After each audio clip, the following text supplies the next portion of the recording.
الحمد لله وكفى وسلام على عباده الذين اصطفى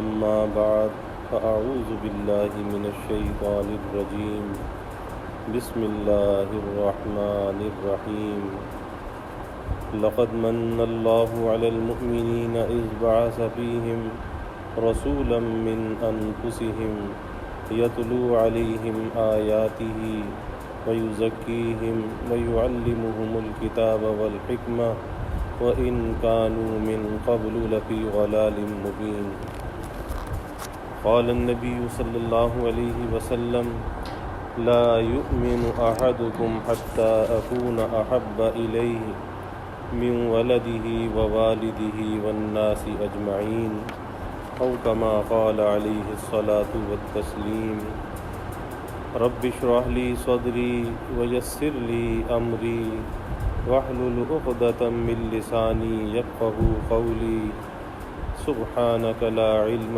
لنا إلا ما علمتنا إنك أنت العليم الحكيم إن الله وملائكته يصلون على النبي يا أيها الذين آمنوا صلوا عليه وسلموا تسليما اللهم صل على محمد عبدك ورسولك وصل على المؤمنين والمؤمنات والمسلمين والمسلمات صدق الله العظيم وصدق رسوله النبي الكريم ونحن على ذلك لمن الشاهدين والشاكرين والحمد لله رب العالمين۔ توفیق الہی اپنے محبوب مرشد پاک کی برکت سے عشاء کی اس نشست میں حکیم الامت مجدد الملت حضرت تھانوی رحمۃ اللہ علیہ کی بہت ہی بابرکت تصنیف نشر الطیب فی ذکر النبی الحبیب صلی اللہ علیہ وسلم کا درس چل رہا ہے، اور اس نیت اور ارادے کے ساتھ کہ اللہ تعالیٰ اس ذکر حبیب صلی اللہ علیہ وسلم کی برکت سے سارے عالم کے سارے انسانوں سے اللہ تعالیٰ اس کرونا وائرس کی وبا کو دور فرما دیں، اور اللہ ساری انسانیت کو امن عافیت عطا فرمائے۔ اور دوسرا نیت اور ارادہ یہ ہے کہ اللہ ذکر حبیب صلی اللہ علیہ وسلم کی برکت سے اپنے حبیب کی سچی محبت، آپ کی اطاعت، آپ کی معیت اور اللہ آپ کی شفاعت ہمیں نصیب فرمائے۔ معراج کا واقعہ چل رہا تھا کہ رسول اللہ صلی اللہ علیہ وسلم کا گزر ایک وادی سے ہوا کہ جہاں سے مشک کی پاکیزہ خوشبو آئی اور ایک آواز سنی۔ تو جب آپ نے جبرائیل سے پوچھا کہ جبرائیل یہ کیا ہے، تو جبرائیل نے کہا کہ یہ جنت ہے اور اللہ تعالیٰ سے یہ کہتی ہے کہ میری نعمتیں کثرت کو پہنچ چکی ہیں، اب ان نعمتوں کو برتنے والے، استعمال کرنے والے بھی بھیج دیجیے۔ تو اللہ تعالیٰ نے فرمایا کہ تیرے لیے تجویز کیا گیا ہر مسلم اور مسلمہ اور مومن اور مومنہ اور جو مجھ پر ایمان لائے اور میرے رسولوں پر ایمان لائے اور جو میرے ساتھ شرک نہ کرے، میرے سوا کسی کو شریک نہ ٹھہرائے، اور جو مجھ سے ڈرے گا وہ مامون رہے گا، اور جو مجھ سے مانگے گا میں اس کو دوں گا، اور جو مجھ کو قرض دے گا میں اس کو جزا دوں گا، اور جو مجھ پر توکل کرے گا میں اس کی کفایت کروں گا۔ میں اللہ ہوں، میرے سوا کوئی معبود نہیں، میں وعدہ خلافی نہیں کرتا، بے شک مومنوں کو فلاح حاصل ہوئی۔ اور اللہ تعالیٰ جو احسن الخالقین ہے، بابرکت ہے، تو جنت نے کہا کہ میں راضی ہو گئی۔ پھر ایک وادی سے گزر ہوا تو ایک وحشت ناک آواز آئی اور بدبو آئی۔ آپ نے پوچھا کہ جبرائیل یہ کیا ہے؟ تو جبرائیل نے کہا کہ یہ جہنم کی آواز ہے، کہتی ہے کہ اے اللہ، مجھ سے جو وعدہ کیا، یعنی دوزخیوں سے بھرنے کا، تو مجھ کو عطا فرما، مجھ کو عطا فرما۔ اس لیے حدیث شریف میں آتا ہے کہ جب جنتی جنت میں چلے جائیں گے اور دوزخی دوزخ میں چلے جائیں گے تو جنت بھی کہے گی کہ یا اللہ مجھے بھرنے کا وعدہ تھا تو ابھی تک جنت خالی ہے تو آپ اس کو پورا کیجئے، اور دوزخ بھی یہ کہے گی حل من مزید کہ اور اس میں بھیجیے اور بھیجیے۔ تو حدیث میں آتا ہے کہ جہنم میں تو اللہ تعالیٰ اپنا قدم رکھیں گے، اب جیسا بھی ان کے شایان شان ہے، تو جہنم تو بھر جائے گی، اور جنت کے لیے اسی وقت ایک نئی مخلوق کو پیدا کیا جائے گا، اور اس مخلوق کو پیدا کر کے جنت میں داخل کیا جائے گا، اور اس سے جنت کو بھرا جائے گا۔ تو حکیم الامت حضرت تھانوی رحمۃ اللہ علیہ فرماتے تھے کہ جب ہم نے یہ حدیث پڑھی تو اپنے استاذ حضرت مولانا محمد یعقوب صاحب نانوتوی رحمۃ اللہ علیہ سے یہ عرض کیا کہ حضرت ہم سے تو وہ لوگ اچھے ہوں گے کہ نہ کوئی مشقت کی نہ کوئی عمل کیا، ابھی پیدا ہوئے ابھی جنت میں چلے گئے۔ تو یعنی جیسے دل میں یہ آرزو ہوتی ہے کہ کاش ہم بھی انہی میں سے ہوتے، کہاں اتنی مشقت کی بھٹی سے گزر کر ہم پہنچیں گے۔ تو حضرت مولانا محمد یعقوب صاحب نانوتوی رحمۃ اللہ علیہ نے جواب دیا کہ مولوی صاحب، جو لذت اور مزہ ہمیں جنت کی نعمتوں کا آئے گا وہ انہیں کہاں سے آئے گا؟ کیونکہ جس نے دنیا کی نعمت اور لذت کو برتا ہوگا تو اسے پتہ ہوگا کہ دنیا کی نعمت کیسی تھی اور جنت کی نعمت کیسی ہے، ظاہر اس کا تقابل ہوگا۔ اور جس نے دنیا کی نعمت کو برتا ہی نہیں ہے تو اسے جنت کی نعمت کا کیسے پتہ چلے گا اور اس نعمت کی قدر کیسے ہوگی؟ تو ہمیں جنت کی نعمت کی زیادہ قدر ہوگی۔ تو اس وقت بھی جہنم پکارے گی اور جنت بھی پکارے گی کہ جو آپ کا وعدہ ہے اس کو پورا کیجیے۔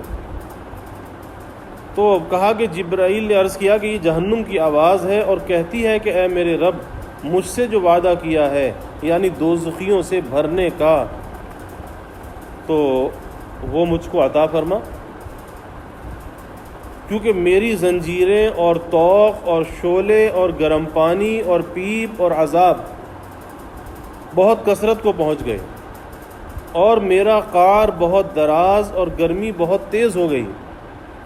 اللہ تعالیٰ کا ارشاد ہوا کہ تیرے لیے تجویز کیا گیا ہر مشرک اور مشرکہ اور ہر کافر اور کافرہ اور ہر متکبر اور معاند جو یوم حساب پر یقین نہیں رکھتا۔ دوزخ نے کہا کہ میں راضی ہو گئی۔ اس پر گزشتہ 2 دن سے بات چل رہی تھی کہ اللہ کا شکر ہے کہ اللہ نے ہمیں اہل ایمان میں سے بنایا، شرک سے بچایا، کفر سے بچایا، لیکن یہ تکبر کا جو مرض ہے یہ انسان کے اندر بڑی مشکل سے جاتا ہے۔ تو متکبر کے لیے بھی اللہ نے جہنم سے کہا کہ تیرے لیے متکبر کو بھی منتخب کیا ہے، اور معاند کو بھی یعنی عناد رکھنے والے کو بھی تیرے لیے منتخب کیا ہے۔ تو پتہ یہ چلا کہ تکبر سے، عناد سے، بغض سے، نفرت سے، حقارت سے اپنے آپ کو بچانا چاہیے، اور طبیعت کی جو تیزی ہے اس کو قابو رکھنا چاہیے، طبیعت کی تیزی کو۔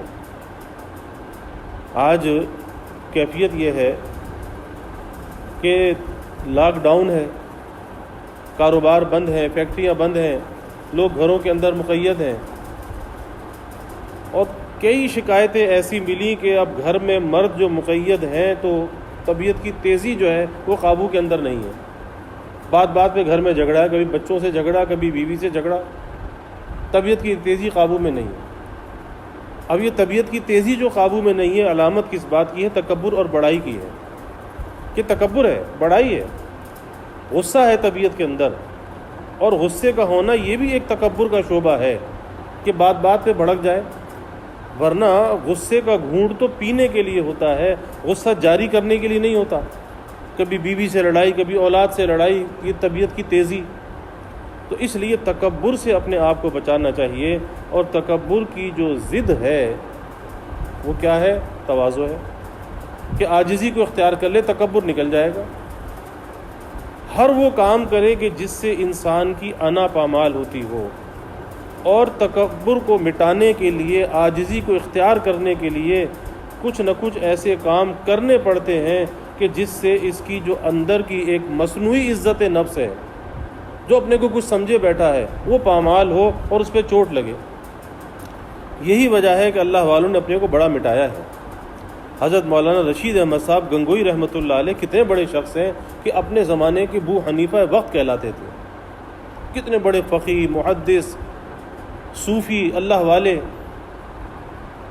ایک مرتبہ مسجد کے صحن میں طلباء کو پڑھا رہے تھے، بارش ہو گئی، بارش ہوئی تو طلباء اپنی کتابیں لے کر اندر مسجد میں بھاگے دوڑے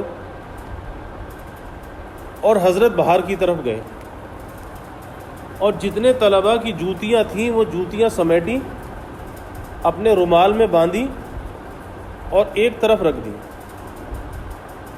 آج کوئی ایسا کرے گا کہ کوئی اپنے مرید کی جوتی کو سیدھا کر دے، کوئی شاگرد کی جوتی کو اٹھا لے؟ کوئی آج ایسا کرے گا؟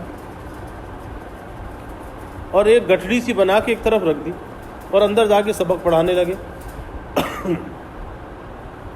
جب طلبہ سبق سے فارغ ہوئے، باہر آ کر دیکھا تو جوتیاں نہیں ہیں، تو حضرت نے کہا کہ ارے وہ فلاں جگہ رکھی ہیں، بارش میں بھیگ جاتی تو میں نے اپنے رومال میں باندھ کر رکھ دی ہیں، ذرا وہاں سے نکال لو، وہاں سے اٹھا لو۔ کتنی بڑی بات ہے۔ اب جن لوگوں کے ساتھ یہ معاملہ پیش آیا ہوگا، جن طلبہ کے ساتھ، ان کے دل پر حضرت کا یہ عمل نقش ہو گیا ہوگا۔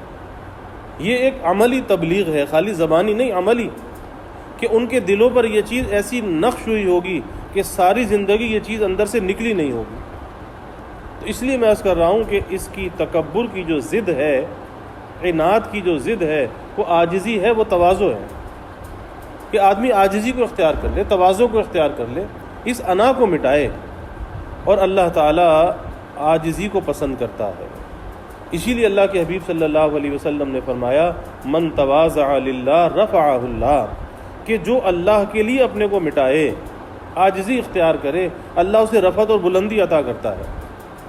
اب جب اللہ کے لیے اپنے کو مٹاتا ہے، یعنی کسر نفسی اختیار کرتا ہے، کچھ ایسے کام کرتا ہے کہ جس سے اس کے اندر عاجزی پیدا ہو جائے، اور ظاہر ہے کہ وہ کام ایسے کرنے پڑتے ہیں کہ کسی کی جوتی سیدھی کر دی، کہیں پہ جھاڑو لگا دی، کہیں پہ کوئی اور ادنا درجے کا کام کر دیا جس کو کرنے کے لیے طبیعت نہیں چاہتی۔ تو جب یہ اللہ کے لیے ان کاموں کو کرتا ہے تو پھر اللہ اسے اس مصنوعی عزت سے بچا لیتا ہے جس کا یہ انسان چاہت رکھتا ہے، بلکہ اللہ حقیقی عزت عطا فرماتا ہے۔ اور پھر وہ جو رفعت اللہ کی طرف سے ملتی ہے کہ یہ جتنا اپنے کو چھپاتا ہے اللہ اتنا اسے چمکاتا ہے، اللہ اتنا اسے بڑھاتا ہے جتنا یہ اپنے کو گھٹاتا ہے۔ تو اس لیے اس تکبر کی جو ضد ہے وہ تواضع ہے۔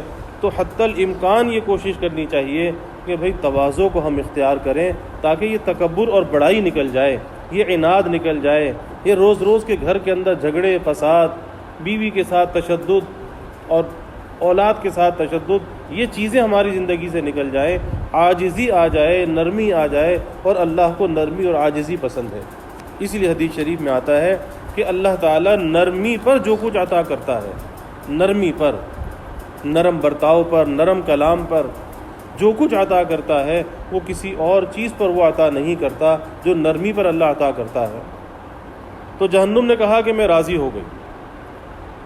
پھر فرماتے ہیں کہ آپ صلی اللہ علیہ وسلم نے فرمایا کہ مجھ کو داہنی طرف سے ایک پکارنے والے نے پکارا کہ میری طرف نظر کیجیے، میں آپ سے کچھ دریافت کرتا ہوں۔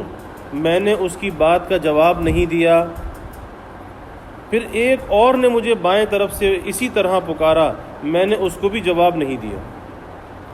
اور اس میں یہ بھی ہے کہ ایک عورت پر نظر پڑی جو اپنے ہاتھوں کو کھولے ہوئے کھڑی ہے، اور اس پر ہر قسم کی آرائش ہے جو خدا تعالیٰ نے بنائی ہے۔ اس نے بھی کہا کہ اے محمد صلی اللہ علیہ وسلم میری طرف نظر کیجئے، میں آپ سے کچھ دریافت کروں گی۔ میں نے اس کی طرف بھی التفات نہیں کیا۔ اور اسی حدیث میں ہے کہ حضرت جبرائیل علیہ السلام نے کہا کہ پہلا پکارنے والا جس نے دائیں طرف سے آپ کو پکارا تھا وہ یہود کا داعی تھا، یہود کا داعی تھا۔ اگر آپ اس کو جواب دے دیتے تو آپ کی امت یہودی ہو جاتی، اور دوسرا پکارنے والا نصارہ کا داعی تھا، اگر آپ اس کو جواب دیتے تو آپ کی امت نصرانی ہو جاتی، اور وہ عورت دنیا تھی۔ جیسے پہلے بھی گزرا کہ ایک عورت کو دیکھا جو بہت ہی آراستہ، زیور سے لدی ہوئی، لیکن بوڑھی ہے، تو آپ نے فرمایا کہ مجھے بتایا گیا کہ بس دنیا کی جو زندگی ہے اتنی باقی رہ گئی جیسے ایک بوڑھی کی زندگی باقی ہوتی ہے۔ تو فرمایا کہ وہ عورت دنیا تھی، یعنی اس کے پکارنے پر جواب دینے کا اثر یہ ہوتا کہ آپ کی امت دنیا کو آخرت پر ترجیح دیتی۔ اگر آپ دنیا کی پکار پر اس کا جواب دیتے تو پھر آپ کی امت جو ہے وہ دنیا پر، آخرت پر دنیا کو ترجیح دیتی۔ اور اسی حدیث میں ہے کہ آپ صلی اللہ علیہ وسلم آسمان دنیا پر تشریف لے گئے، وہاں آدم علیہ السلام کو دیکھا اور بہت سے خوان رکھے ہوئے دیکھے۔ خوان یعنی کھانے کے جو خوان، دسترخوان جیسے ہوتا ہے خوان، جن پر پاکیزہ گوشت رکھا ہوا ہے، ان خوانوں پر، اس پر بہت سے آدمی بیٹھے کھا رہے ہیں۔ ہاں، آپ نے بہت سے خوان دیکھے کہ جن پر پاکیزہ گوشت رکھا ہے مگر اس پر کوئی شخص نہیں ہے۔ جو پاکیزہ گوشت ہے دسترخوان پر رکھا ہوا ہے لیکن اس پر کوئی شخص موجود نہیں ہے، اور دوسرے خوانوں پر سڑا ہوا گوشت رکھا ہے اور اس پر بہت سے آدمی بیٹھے ہوئے کھا رہے ہیں۔ آپ نے پوچھا کہ جبرائیل یہ کون لوگ ہیں، یہ کیا ہے؟ تو آپ صلی اللہ علیہ وسلم کو بتایا گیا کہ یہ وہ لوگ ہیں کہ جو حلال چھوڑتے ہیں اور حرام کھاتے ہیں، حلال چھوڑتے ہیں اور حرام کھاتے ہیں۔ اور یہ بڑا نازک معاملہ ہے۔ آج کے اس زمانے کے اندر بھی اس معاملے میں بڑی کوتاہی ہے کہ لوگوں نے جو رزق ہے، لقمہ ہے، اس کو بہت معمولی سی چیز سمجھ لیا، حالانکہ یہ انسان کے اعمال کی قبولیت کا جو مدار ہے وہ اس لقمے پر ہے جو لقمہ یہ اپنے پیٹ میں ڈال رہا ہے۔ اگر یہ لقمہ صحیح اندر جا رہا ہے تو عبادت بھی قبول ہوگی، دعا بھی قبول ہوگی، اور اس کی اولاد کے اندر اس کے اچھے اثرات جائیں گے۔ اور اگر اللہ نہ کرے کہ وہ لقمہ مشتبہ ہے، حرام ہے، تو پھر نہ اس کی عبادت قبول ہوگی نہ اس کی دعا قبول ہوگی، اور پھر اولاد کے پیٹ میں جب وہ لقمہ جائے گا تو پھر اس کے ظاہر کے برے اثرات پیدا ہوں گے۔ حضرت مولانا محمد یعقوب صاحب نانوتوی رحمۃ اللہ علیہ بڑے صاحب کشف و کرامات بزرگوں میں سے تھے اور اپنے زمانے کے مجاذیب میں سے تھے۔ فرماتے ہیں ایک مرتبہ ایک شخص نے میری دعوت کی، میں اس کے ساتھ چلا گیا، لیکن جب ایک لقمہ میں نے کھایا تو مجھے محسوس ہوا کہ یہ کھانا صحیح نہیں ہے، بس چھوڑ دیا۔ لیکن وہ ایک لقمہ جو پیٹ میں چلا گیا، اس ایک لقمے کا یہ اثر ہوا کہ کئی مہینے تک گناہ کے تقاضے پیدا ہوتے رہے اور نیکی کی رغبت دل کے اندر نہ رہی، ایک لقمہ کھانے پر جو کہ بھولے سے کھا لیا۔ اور اگر کوئی آدمی دانستہ کھائے تو کیا ہوگا؟ اور یہ جو ایک ذہنوں کے اندر تصور ہے کہ آج دنیا کے اندر حلال نہیں ہے، بہت سے لوگ بے دھڑک کہہ دیتے ہیں، کہتے ہیں میاں حلال ہے کہاں پہ، اور بے دھڑک کہہ دیتے ہیں کہ میاں جھوٹ کے بغیر کام کہاں چلتا ہے۔ تو یاد رکھیے کہ یہ بے ایمانی کی باتیں ہیں۔ اگر سچ دنیا سے ختم ہو جائے، حلال دنیا سے ختم ہو جائے، تو پھر دنیا کا مقصد ہی ختم ہو جائے، دنیا کو ہی کو ختم کر دیا جائے۔ سچ ہے، حلال ہے، جبھی تو دنیا باقی ہے۔ اور اللہ تعالیٰ قرآن پاک میں فرماتے ہیں وَفِي السَّمَاءِ رِزْقُكُمْ وَمَا تُوعَدُونَ، کہ جس رزق کا تم سے وعدہ ہے وہ تو آسمانوں سے نازل کیا جاتا ہے، اور آسمان سے جو چیز نازل کی جاتی ہے وہ طاہر اور طیب ہوتی ہے، پاکیزہ ہوتی ہے۔ لیکن انسان اپنی عجلت کی وجہ سے، جلد بازی کی وجہ سے اس حلال کو حرام کر کے لیتا ہے، حرام کر کے لیتا ہے۔ آپ دیکھ لیجئے آج سرکاری ملازم سرکار کی نوکری کر رہا ہے، اب کتنی اس کی تنخواہ حلال ہے، کتنی جائز ہے کہ اپنا وقت حکومت کو دے رہا ہے اور وہاں سے تنخواہ لے رہا ہے۔ لیکن آج کیفیت یہ ہے کہ اس سرکاری ملازم نے رشوت کو اپنی زندگی کا لازمی حصہ بنا لیا ہے، اور وہی بات اللہ کے حبیب صلی اللہ علیہ وسلم کی آج صادق نظر آتی ہے کہ آپ نے فرمایا کہ ہدیے کا، رشوت کا نام ہدیہ رکھ لیا جائے گا، اور اسے ایسے لیا جائے گا رشوت کو کہ جیسے کوئی ذاتی حق ہے، اس طرح سے اسے لیا جائے گا۔ اور آج یہی کچھ ہو رہا ہے کہ رشوت لینے والا اسے رشوت نہیں سمجھتا، اپنا حق سمجھتا ہے، حالانکہ سرکار اس کو جو تنخواہ دے رہی ہے وہ تو اسی بات کی دے رہی ہے کہ اس نے اپنی خدمات عوام کو دینی ہے، اپنی سروسز دینی ہے، اس کے بدلے سرکار اسے تنخواہ دیتی ہے، لیکن بغیر رشوت کے وہ کسی کا کام کرتا نہیں۔ اور دفتروں کے اندر ریٹ مقرر کیے ہوئے ہیں کہ جی فلاں کام کے اتنے پیسے، فلاں کام کے اتنے پیسے۔ ایجنٹ جو ہیں وہ چھوڑ رکھے ہیں کہ آپ ڈائریکٹ چلے جائیں، آپ کا کام نہیں ہوگا، کسی ایجنٹ کو پکڑ لیں، آپ کا کام ہو جائے گا۔ تو یہ سارا وہ نظام ہے، وہی مثال ہے کہ حلال تو موجود ہے، اللہ تو حلال نازل کر رہا ہے۔ اب جو حلال کا دسترخوان دنیا میں بچھا ہوا ہے، اس حلال کے دسترخوان پر کوئی نہیں آتا، یہ آتا ہے تو کوئی آتا ہے، لیکن حرام کے دسترخوان پہ سارے جمع ہو جاتے ہیں۔ یہ تو ایک عالم برزخ کی مثال آپ نے بیان کی، لیکن دنیا میں یہ مثال کھلی آنکھوں نظر آتی ہے کہ سود لینے والا آج سود چھوڑنے کے لیے تیار نہیں ہے، جبکہ اللہ کا اعلان جنگ ہے کہ سود کے ساتھ نہ کوئی شخص پنپ سکتا ہے، نہ کوئی قوم پنپ سکتی ہے، اور نہ کوئی ملک پنپ سکتا ہے۔ اور آج یہ سارا نظام جو زمین بوس ہو رہا ہے، ایک کرونا وائرس نے ساری دنیا کی معیشت کو بٹا دیا۔ اس معیشت کے بیٹھنے کا ایک بڑا سبب یہ ہے کہ دنیا کی معیشت کو جو سہارا دیا گیا وہ سود سے سہارا دیا گیا، وہ کیسے کھڑی رہ سکتی ہے؟ اللہ کا اعلان جنگ ہے، آخر کب تک اس اعلان جنگ کے ساتھ چلو گے؟ اللہ نے دکھا دیا کہ پیٹرول جو کسی زمانے میں گولڈ کہلاتا تھا،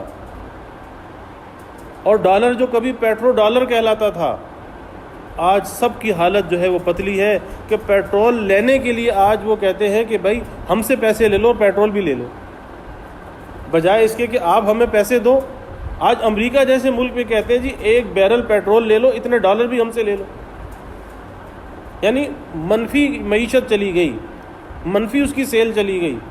آپ اندازہ لگائیے یہ کیا چیز ہے؟ یہ وہی سودی نظام ہے کہ جو ساری دنیا کی معیشت کو کھا رہا ہے۔ اور پھر پاکستان تو ایک اسلامی ملک ہے، لیکن اس اسلامی ملک کے اندر اللہ تعالیٰ معاف فرمائے کہ جو بھی حکمران آتا ہے وہ سود کو سپورٹ تو کرتا ہے، لیکن سود کے خلاف ایک لفظ زبان سے نہیں نکالتا۔ لوگ ریاست مدینہ کی بات تو کرتے ہیں، لیکن ریاست مدینہ کی بات کرنے والوں کے سامنے جب یہ کہا جائے کہ بھائی سب سے پہلا قدم اللہ سے اعلان جنگ کو ختم کر دو، یہ ملک جو ہے اس عذاب سے، اس وبال سے، اس تنزلی سے نکل جائے گا، تو ریاست مدینہ کی تسبیح تو جپتے رہتے ہیں، لیکن سود کے خلاف ایک لفظ بولنے کے لیے تیار نہیں۔ اور جب تک یہ سود کی لعنت دنیا سے ختم نہیں ہوگی، وہی بات ہے کہ حلال تو موجود ہے۔ آج بلا سودی بینکاری بھی تو ہو رہی ہے، اسلامک بینکاری بھی تو ہو رہی ہے، اور دن بدن اس کا جو حصہ ہے وہ بڑھتا چلا جا رہا ہے، اور سودی بینکاری کم ہوتی چلی جا رہی ہے۔ تو کیا ملکی معیشت سود سے ہٹا نہیں سکتے؟ آج ایسے علماء موجود ہیں، اللہ نے ہمیں ایسے رہبر اور رہنما دیے ہیں کہ اگر ان سے رہنمائی لی جائے کہ ہم اپنے ملک کو سود کی لعنت سے کیسے بچائیں، بچا سکتے ہیں۔ آج وہ ملک جو سود کو ایجاد کرنے والے، ان کی ساری دنیا کی معیشتوں کو سود کا سہارا دینے والے، IMF بنانے والے، ورلڈ بینک بنانے والے، آج انہوں نے اپنے ملکوں میں سود کی شرح زیرو کر دی ہے، زیرو ریٹڈ۔ اور ہمارے ملک میں جو اسلامی ملک ہے کہ ہمارے ملک میں اسٹیٹ بینک کا گورنر کہیں کا ایجنٹ آ جاتا ہے، باہر سے بلایا جاتا ہے، وہ شرح سود کم تو کر رہا ہے بڑی مشکل سے، لیکن ختم کرنے کے لیے آمادہ نہیں ہے، تو کیا ہماری معیشت سنبھل سکتی ہے؟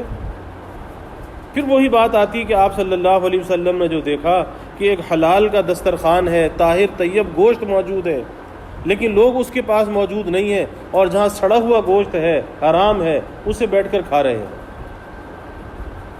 تو آج لوگ اپنے کاروبار کو سہارا دینے کے لیے سودی قرضے لیتے ہیں، سودی قرضوں سے فیکٹریاں لگاتے ہیں، گاڑیاں خریدتے ہیں، لیکن انجام کیا ہوتا ہے؟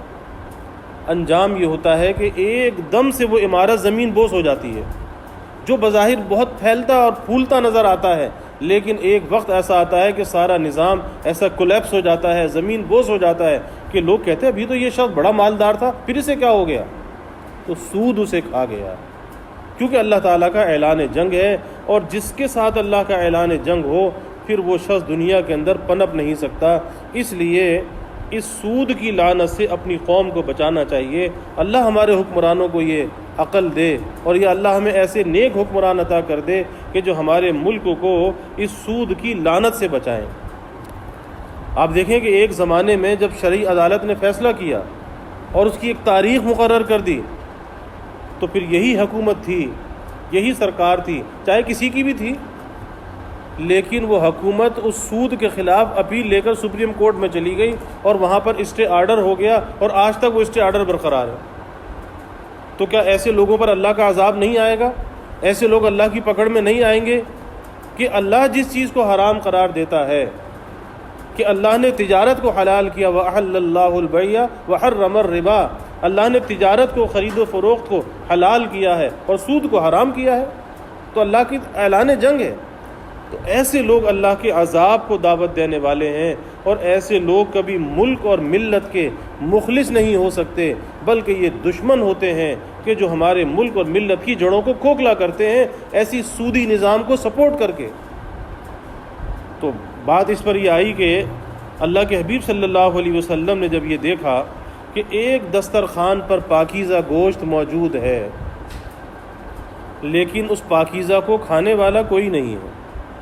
بہت سی مثالیں ہیں، سچ موجود ہے تو جھوٹ کیوں بولتا ہے، حلال اور طیب بیوی موجود ہے تو حرام کی طرف کیوں جاتا ہے؟ انسان سوچتا چلا جائے، ساری مثالیں اس کے اندر موجود ہیں کہ دسترخوان حلال کا موجود ہے، لیکن اس کو چھوڑ کر آدمی سڑے ہوئے کی طرف، حرام کی طرف کس لیے جاتا ہے؟ پتہ یہ چلا کہ اللہ کو ناراض کرتا ہے، اللہ تعالیٰ کے عذاب کو دعوت دیتا ہے، اس کی پکڑ کو دعوت دیتا ہے، اللہ کے ساتھ اعلان جنگ کرتا ہے۔ اور ظاہر اللہ کے ساتھ جنگ کر کے کبھی فلاح پا سکتا ہے؟ کبھی مشکل سے نکل سکتا ہے؟ کبھی بھی فلاح نہیں پا سکتا، نہ مشکل سے نکل سکتا۔ اس لیے اس پاکیزہ گوشت کو کھانے والے موجود نہیں، لیکن جو سڑا ہوا گوشت دوسرے خوان پر موجود ہے اسے لوگ بیٹھے ہوئے کھا رہے ہیں۔ تو آپ کو بتایا گیا کہ یا رسول اللہ صلی اللہ علیہ وسلم، یہ وہ لوگ ہیں جو حلال چھوڑتے ہیں اور حرام کو کھاتے ہیں۔ اللہ تعالیٰ محفوظ رکھے۔ اس لیے دنیا کے اندر اپنے رزق کو ضرور جانچنا اور پرکھنا چاہیے، اور اپنے گھر جو لقمہ لے کے جانا چاہیے وہ لقمہ نہ مشتبہ ہو نہ حرام ہو۔ مشتبہ کسے کہتے ہیں؟ حدیث میں آتا ہے کہ جو چیز تیرے دل میں کھٹک پیدا کر دے، بس وہ مشتبہ ہے، رک جا۔ اب جب تک علماء سے نہ پوچھ لے اس وقت تک اسے استعمال نہ کر۔ پہلے علماء سے پوچھ کہ میرے دل میں یہ شبہ پیدا ہو گیا، اشتباہ پیدا ہو گیا، کیا یہ اس کا استعمال جائز ہے؟ اگر علماء یہ کہیں کہ جائز ہے تو استعمال کر لے، اور علماء اگر منع کر دے تو اسے چھوڑ دے، لیکن خود اپنے آپ سے پوچھ کر عمل مت کرو، کیونکہ یہ رزق کا معاملہ ہے، لقمے کا معاملہ ہے۔ حلال لقمہ اپنے پیٹ کے اندر ڈالو، ورنہ پھر اس پیٹ میں اگر حرام لقمہ گیا تو پھر یہ جہنم کا ایندھن تو بن سکتا ہے، پھر یہ جنت میں جانے کے قابل نہیں ہوگا۔ اللہ پھر اس کے بعد آگے اور واقعات آپ صلی اللہ علیہ وسلم نے دیکھے کہ کس کس خرابی کی وجہ سے کیا کیا عذاب وہاں پہ دیا جا رہا ہے۔ آج اگر انسان دنیا میں یہ سوچتا ہے کہ من چاہی زندگی گزار لوں گا اور من چاہی گزارنے کے بعد کچھ بھی نہ ہوگا، تو یہ دھوکہ ہے۔ یہاں تو من چاہی گزر جائے گی، لیکن بالآخر رب کے سامنے کھڑا ہونا ہے۔ اور ایک ایسا مراقبہ ہے کہ جب بھی کوئی آدمی کوئی کام کرنے لگے تو اپنے آپ سے یہ سوال ضرور کرنا چاہیے کہ میں یہ جو کام کر رہا ہوں کل اللہ کو اس کا جواب دہ بھی ہونا ہے۔ تو کیا کل اللہ کے سامنے کھڑا ہو کر میں کامیاب ہو جاؤں گا؟ اپنے آپ سے بات کرنی چاہیے، اپنے آپ سے سوال کرنا چاہیے۔ کوئی اس کا معاملہ ہے، کوئی اس کی معاشرت ہے، کوئی اخلاقیات کا مسئلہ ہے، کوئی لین دین کا مسئلہ ہے، شادی بیاہ کا مسئلہ ہے، کوئی بھی مسئلہ ہے، تو اپنے آپ سے سوال ضرور کرنا چاہیے کہ میں یہ کام جو کر رہا ہوں یا کرنے جا رہا ہوں تو یہ خالی دنیا تک یہ محدود نہیں ہے، کیونکہ میرا اپنے اللہ پر ایمان ہے، آخرت پر ایمان ہے، جزا اور سزا پر میرا ایمان ہے۔ تو کل مجھے ایک ایک چیز کے بارے میں سوال ہوگا اور مجھے کل جواب دینا ہوگا. تو کیا اس کا جواب صحیح ہوگا؟ میں اللہ کے سامنے کامیاب ہو جاؤں گا؟ اگر دل اندر سے یہ کہتا ہے کہ ہاں تو سرخرو ہوگا، کامیاب ہوگا، تو کر لو.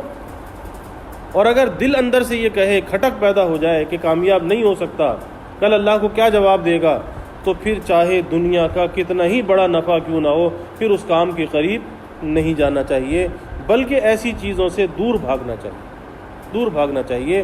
کبھی بھی ایسے کام کے قریب نہ جائے کہ جو آخرت میں خسارے کا ذریعہ بن جائے. اس لیے دنیا کے فائدے کے لیے، چاہے وہ فائدہ قلیل ہو یا کثیر ہو، لیکن اپنی آخرت کو برباد نہیں کرنا چاہیے، کیونکہ دنیا چاہے کتنی بھی کثیر ہے لیکن آخرت کے مقابلے میں قلیل ہے. کتنی ہی کثیر ہے، کتنا جیے گا؟ 50 سال، 60 سال، 100 سال، کتنا جیے گا؟ بالآخر جانا ہے، اور وہاں جانے کے بعد پھر کبھی موت آنی نہیں ہے، پھر ہمیشہ وہاں پہ رہنا ہے. تو یہ جو کثیر یہاں پہ نظر آتا ہے، تو یہ کثیر کیا، یہ تو قلیل بھی نہیں ہے آخرت کے مقابلے میں. کیسے کثیر سمجھ لیا؟ اس لیے اس دھوکے سے اپنے آپ کو نکالنا چاہیے کہ لوگ اس ہوس میں کہ زیادہ مال جمع ہو جائے وہ کثرت کے پیچھے بھاگتے ہیں. ارے بھائی، یہ کثیر نہیں ہے، یہ تو قلیل بھی نہیں ہے. آخرت کے مقابلے سے اگر دیکھا جائے تو یہ تو قلیل بھی نہیں ہے. اس لیے آخرت کو ہمیشہ پیش نظر رکھنا چاہیے اور دنیا کی وجہ سے اپنی آخرت کا نقصان نہیں کرنا چاہیے. اللہ تعالیٰ یہ فکر ہم سب کو عطا فرمائے. یا ربی صلی وسلم دائما ابدا علی حبیبک من زانت بہ العصر وآخر دعوانا ان الحمد للہ رب العالمین. الحمد للہ رب العالمین والعاقبۃ للمتقین والصلاة والسلام علی اشرف الانبیاء والمرسلین. اللہم صل علی سیدنا و مولانا محمد وعلی آل سیدنا و مولانا محمد صلاة تنجینا بها من جمیع الاحوال والآفات وتقضی لنا بها جمیع الحاجات وتطہرنا بها من جمیع السیئات وترفعنا بها عندك اعلی الدرجات وتبلغنا بها اقصى الغایات من جمیع الخیرات فی الحیاة وبعد الممات انك على كل شيء قدیر. اللهم رب الحل والحرم ورب المشعر الحرام ورب البيت الحرام ورب الركن والمقام ابلغ لروح سيدنا ومولانا محمد منا السلام.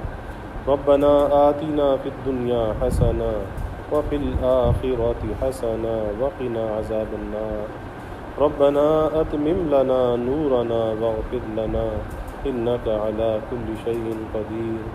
ربنا ظلمنا أنفسنا وإن لم تغفر لنا وترحمنا لنكونن من الخاسرين. اللهم أعنا على ذكرك وشكرك وحسن عبادتك. اللهم ارزقنا حبك وحب حبيبك صلى الله عليه وسلم. اللهم ارزقنا حبك وحب من يحبك وحب عمل يقرب إلى حبك. اللهم ارزقنا شهادة في سبيلك واجعل موتنا ببلد رسولك. یا اللہ یا رحمان یا کریم یا رحیم یا ارحم الراحمین یا اکرم الاکرمین. یا اللہ ہمارے گناہوں کو معاف فرما، خطایا سے درگزر فرما. یا اللہ اپنی محبت معرفت عطا فرما، اپنی رضا والی زندگی یا اللہ نصیب فرما. یا اللہ اپنے رضا والے کاموں کی توفیق عطا فرما، اپنی مرضیات پہ چلنا آسان فرما، ظاہری باطنی ہر قسمی ترقیات عطا فرما. یا اللہ ہمیں لقمہ حلال کا اہتمام کرنے والا بنا. حلال پر یا اللہ ہمیں قناعت عطا فرما. حرص سے، طمع سے، لالچ سے ہماری حفاظت فرما. لقمہ حرام سے، مشتبہ سے یا اللہ ہماری حفاظت فرما. یا اللہ ہمیں، ہماری نسلوں کو یا اللہ ہمیشہ لقمہ حلال عطا فرما. اے اللہ لقمہ حرام سے، مشتبہ سے یا اللہ تو ہماری حفاظت فرما. یا اللہ حلال کا اہتمام کرنے والا بنا، مشتبہ سے، حرام سے بچنے والا بنا. حلال کی رغبت دل میں پیدا فرما، حلال پر قناعت عطا فرما. اے اللہ حرام کی نفرت دلوں میں ڈال دے، حرام سے یا اللہ بچنے کا فکر اور اہتمام ہم سب کو عطا فرما۔ یا اللہ ظاہری باطنی ہر قسمی ترقیات عطا فرما۔ اس ذکر حبیب صلی اللہ علیہ وسلم کی کامل برکات ہمیں نصیب فرما۔ یا اللہ اس ذکر حبیب کی برکت سے ہمارے قلوب کو معمور و منور فرما، ہمارے دلوں سے اغیار کی محبت کو نکال دے، اپنی محبت سے دلوں کو آباد فرما دے، اپنے حبیب کی محبت سے یا اللہ دلوں کو آباد فرما دے۔ یا اللہ آپ کے طریقوں پہ چلنے والا بنا، آپ کے طریقوں کی محبت اور عظمت دلوں میں پیدا فرما، آپ کی غلامی میں جینے اور مرنے کی یا اللہ توفیق عطا فرما۔ یا اللہ سنت کی مخالفت سے ہماری حفاظت فرما۔ یا اللہ اس ذکر حبیب صلی اللہ علیہ وسلم کی برکت سے اس کرونا وائرس کی وبا سے سارے عالم کی حفاظت فرما، سارے عالم کے سارے انسانوں کی یا اللہ حفاظت فرما۔ یا اللہ ہم کمزور ہیں، ضعیف ہیں، ہم کسی امتحان اور آزمائش کے قابل نہیں۔ اے اللہ آپ قادر مطلق ہیں، یا اللہ آپ قادر بھی ہیں، قدیر بھی ہیں۔ یا اللہ اس بیماری کو، اس وبا کو سارے عالم سے آپ ہی مٹا سکتے ہیں۔ اے اللہ تو ہمارے گناہوں کو نہ دے، ہماری شامت اعمال سے یا اللہ تو ہمیں محفوظ فرما۔ یا اللہ سارے عالم سے اس وبا کو مٹا دے، اس کے مضر اثرات کو دور فرما دے۔ یا اللہ اس کے مضر اثرات کو دور فرما دے، اس کے نقصانات سے یا اللہ بچا لے۔ یا اللہ خلق خدا پریشان ہے، یا اللہ گھروں میں مقید ہے، یا اللہ زندگی میں گھروں تک محدود ہو گئی، یا اللہ بے روزگاری بڑھ گئی، یا اللہ بد امنی پھیلنے لگی، لوٹ مار بڑھنے لگی۔ اے اللہ تو اپنے فضل کا معاملہ فرما، عفو درگزر کا معاملہ فرما۔ اس ابتلا اور آزمائش سے یا اللہ تو حفاظت فرما۔ ہم تیرے کمزور بندے، یا اللہ تیری آزمائش کی سہار نہیں، یا اللہ کسی امتحان کی سہار نہیں۔ اے اللہ تو ہم کمزوروں سے اس امتحان کو دور فرما، اس آزمائش کو دور فرما۔ سارے عالم کے انسانوں کی حفاظت فرما، جو بیمار ہیں یا اللہ انہیں صحت عطا فرما، جو محفوظ ہیں یا اللہ تو ان کی حفاظت فرما۔ یا اللہ جلد از جلد اس وبا کو سارے عالم سے دور فرما، سارے عالم سے اس وبا کو مٹا دے، اس کے مضر اثرات کو یا اللہ دور فرما دے۔ یا اللہ ہمارے چھوٹے چھوٹے بچوں کی حفاظت فرما، ہمارے نوجوانوں کی حفاظت فرما، ہمارے بوڑھوں کی حفاظت فرما، ہماری خواتین کی یا اللہ حفاظت فرما۔ یا اللہ ہر جانب سے حفاظت فرما، ہر قسم کے شرور سے یا اللہ حفاظت فرما۔ اے اللہ ماہ مقدس آنے والا ہے، اس ماہ مقدس کی رمضان المبارک کی کامل برکات ہمیں نصیب فرما۔ یا اللہ اس مہینے کا استقبال کرنے والا بنا، نیکیوں کا اہتمام کرنے والا بنا، گناہوں کو ترک کرنے والا بنا۔ اس مہینے کی عظمت ہمارے دلوں میں پیدا فرما، اس کی عبادات کی عظمت دلوں میں پیدا فرما۔ یا اللہ روزے کا روزہ بھی آسان فرما، تراویح بھی آسان فرما، کثرت تلاوت کی یا اللہ توفیق عطا فرما۔ یا اللہ ہر قسمی ترقیات عطا فرما، اپنی مرضیات پہ چلنا آسان فرما، کبھی مخلوق کا محتاج نہ بنا۔ یا اللہ ہمیشہ اپنے در کا سائل اور بھکاری بنا، دین دنیا آخرت کی ہر بھلائی عطا فرما، سارے عالم پر اپنی رحمتوں کا نزول فرما، برکتوں کا نزول فرما، راحتوں کا نزول فرما، زحمتوں کو یا اللہ دور فرما۔ یا اللہ ہمیں عافیت دارین عطا فرما، عافیت دائمہ عطا فرما۔ ربنا تقبل منا انك انت السميع العليم وتب علينا انك انت التواب الرحيم وجزى الله عنا محمدا صلى الله عليه وسلم ما هو اهله وصلى الله تعالى وسلم على النبي الكريم آمين آمين۔